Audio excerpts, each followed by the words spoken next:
Many people ask us कि अगर मैं आपसे जुड़ के काम करता हूँ या आप हमसे जुड़ के काम करते हो तो how we can actually benefit from this trade off, क्योंकि आप जैसे ही एक एडवाइज़र, एक डिस्ट्रीब्यूटर, एक इंटरमीडियरी, एक एजेंट के साथ आप काम करते हो तो आपको एक एक्स्ट्रा कॉस्ट देनी पड़ती है, चाहे वो उसका कमीशन हो, चाहे वो उसका ब्रोकरेज हो.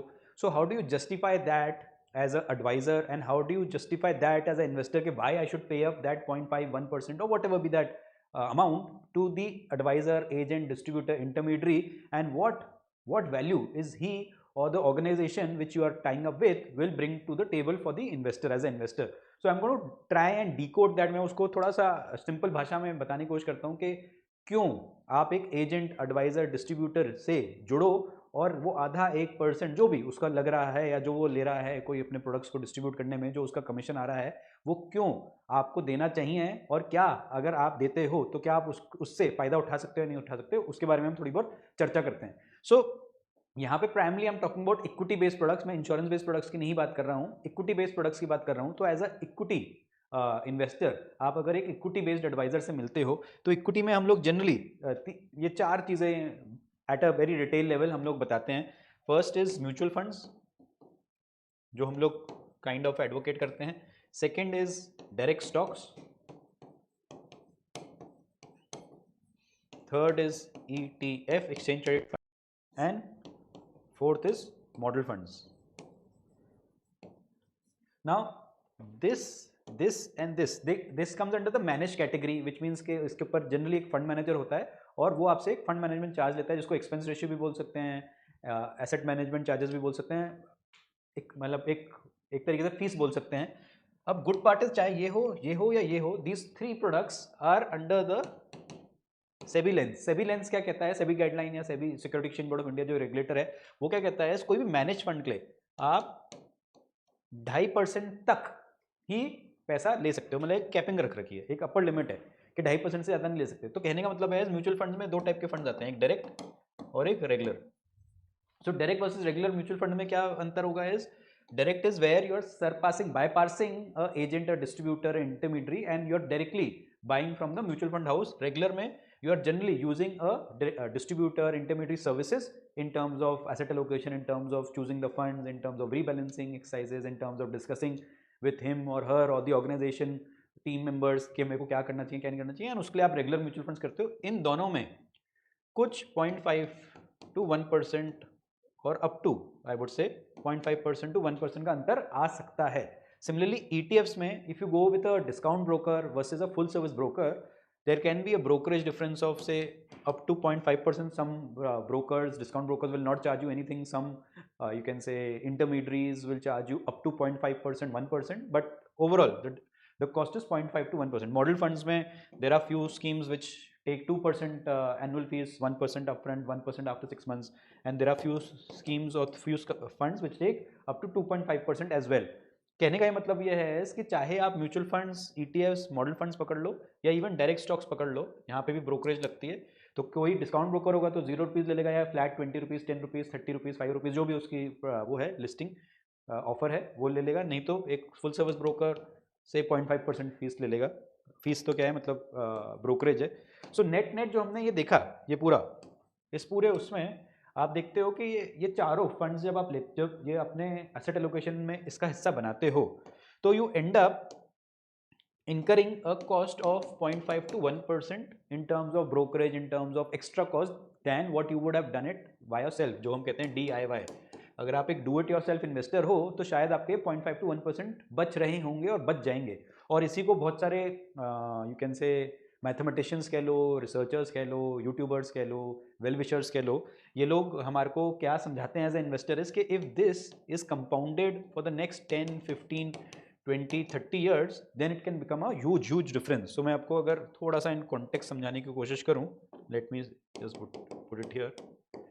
सो हमारे को एक चीज़ सिखाई जाती है एज अ इन्वेस्टर कि अगर आप डायरेक्टली कर रहे हो, let me see if this opens up, अगर आप डायरेक्टली कर रहे हो तो probably you are saving on this 0.5 to 1% versus if you are doing it via somebody else then you will actually have to incur that cost. So this is just a calculator. चाहे आप SIP का calculator उठा लो 10,000 पे, अगर आप 20 साल के लिए करते हो और आपकी रिटर्न एक्सपेक्टेशन 20% की है तो आपको 2 crore 47 lakhs मिलेंगे. यही आप एक डिस्ट्रीब्यूटर के थ्रू करते हो तो मान लो वो 1% रख लेता है तो हमारे पास 19% आती, सॉरी 19% आता है तो 2 करोड़ 18 लाख से बचते हैं, जबकि 20% पे 2 करोड़ 47 लाख होते हैं। तो ये 20-25 लाख रुपए आपका डिस्ट्रीब्यूटर ले जाता है। But let's look at it the other way. अगर आप यहाँ पे मान लीजिए मैं आपको एक मल्टी कैप की स्कीम दिखा रहा हूँ, आपने एक मल्टी कैप की स्कीम खुद ले ली और आप उसमें इन्वेस्टेड रहे अगले 10 साल तक। यहाँ पे मैं आपको यहाँ पे दिखाने की कोशिश करता हूँ, if I have the data with me. Okay, ये 10 साल का return. So let me just say ये सबसे हाईएस्ट रिटर्न 10 साल में 20.5% का दे रहा है एंड लोएस्ट रिटर्न जो दे रहा है 10% का। So this is the limited point what I am trying to say is what, अगर आप एक डायरेक्ट फंड में आप ऐसी वाली स्कीम में फंस गए जहाँ पे 10% का है वर्सेज आपका एक अगर डिस्ट्रीब्यूटर है and he is if not giving you 20 but at least he is making you reach this 15-16 level. See this is by chance, this nobody knows कि 20 कौन सा देने वाला है या 16 कौन सा देने वाला है, but because of the underlying fact sheets हम लोग क्या करते हैं as distributors as intermediates, we study the fact sheets, we have proper data. आप देखो ये जैसे डेटा ही है, ये फैक्ट शीट तो नहीं कहेगा बट डेटा है जहाँ पे रैंकिंग है, जहाँ पे हमारे पास ये सारा Sharpe standard deviation beta alpha ये ऑन अ डेली बेसिस हमारे पास अपडेट होता है।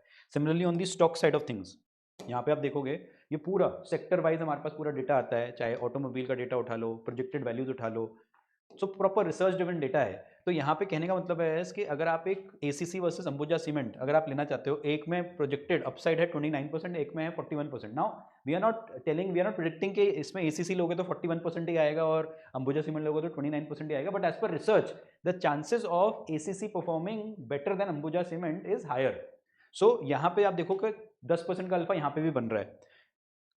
So going back to this calculation, अगर आप डायरेक्ट म्यूचुअल फंड में करते तो 20% आता है और आप रेगुलर फंड में करते तो 19% आता है, वो तो एक्सपेंस रेशियो की वजह से आता है। But if you had chosen the right scheme तो हो सकता है 20 की बजाय आपको 25 भी आ जाए और उसकी वजह से आप देखो आपका रिटर्न पोटेंशियल कितना बढ़ जाएगा।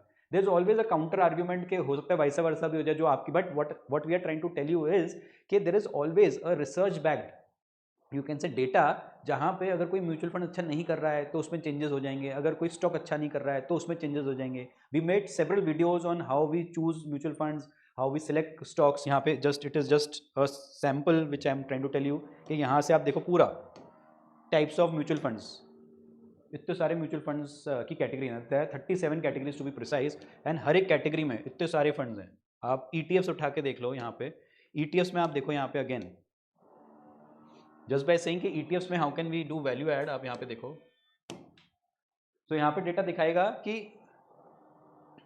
आपका एक साल में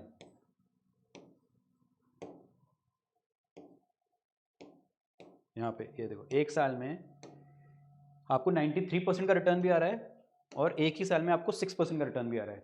now just by investing in a Nifty 50 ETF it doesn't make sense, and कि मैंने सुना है कि निफ्टी 50 में डाल दो और पैसा बन जाएगा, बट यही आपने CPSE ETF में डाला होता उस समय तो 94% मिला होता। ना again there is a argument कि क्या आपको कैसे पता है कि CPSE ETF ही देगा, but I am saying is if not 93 at least via lot of you can say research, lot of analysis, at least we can, if not 90%, we will at least get you in between 40-50%. what I'm trying to say is at least medium to higher than medium returns तो मिलेगा ना, because we are managing it, we are reviewing it, we are researching about it, we are analyzing about it, and then moreover हम लोग overall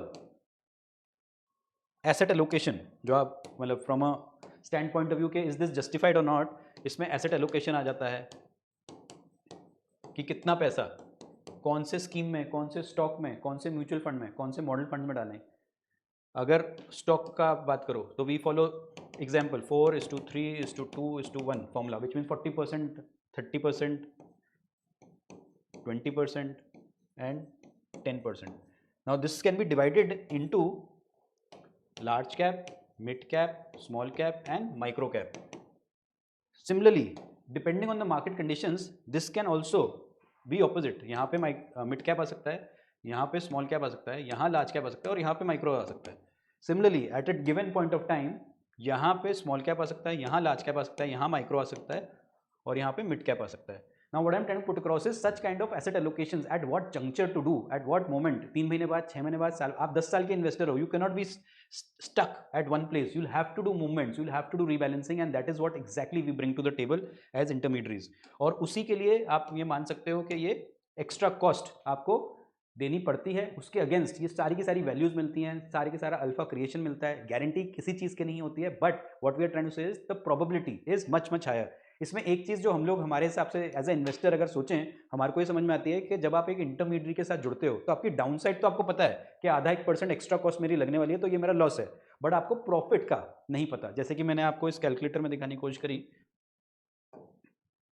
यहाँ पे, कि मेरे को इतना तो समझ में आ रहा है कि मैं अगर 20 अकेले कमा रहा था विच इज़ 2.4 करोड़, एक इंटरमीडिएट के थ्रू वो अगर 1% ले जाएगा तो मेरे को 2.180 मिलेगा, तो अप्रॉक्सीमेटली 27-29 लाख रुपीज़ मेरा इंटरमीडिएट पार्टिसिपेंट ले जाएगा। बट हमारे को दूसरी चीज़ नहीं समझ में आती कि अगर उसकी वजह से, उसके एसेट एलोकेशन की वजह से, उसके choice of products, financial products की वजह से, उसके रिबैलेंसिंग की वजह से मेरे को 2.4 पे जाए 4.65 भी मिल सकता है, जस्ट डबल। मतलब आप देखो कि एक तरफ आपको पता है कि आप 1% लूज कर रहे हो, बट दूसरी तरफ आपको एक probability, higher probability, I am not saying guarantee, but higher probability बन जाती है कि 2.5 करोड़ की बजाय आप 4.5 करोड़ रुपए भी तो कमा सकते हो।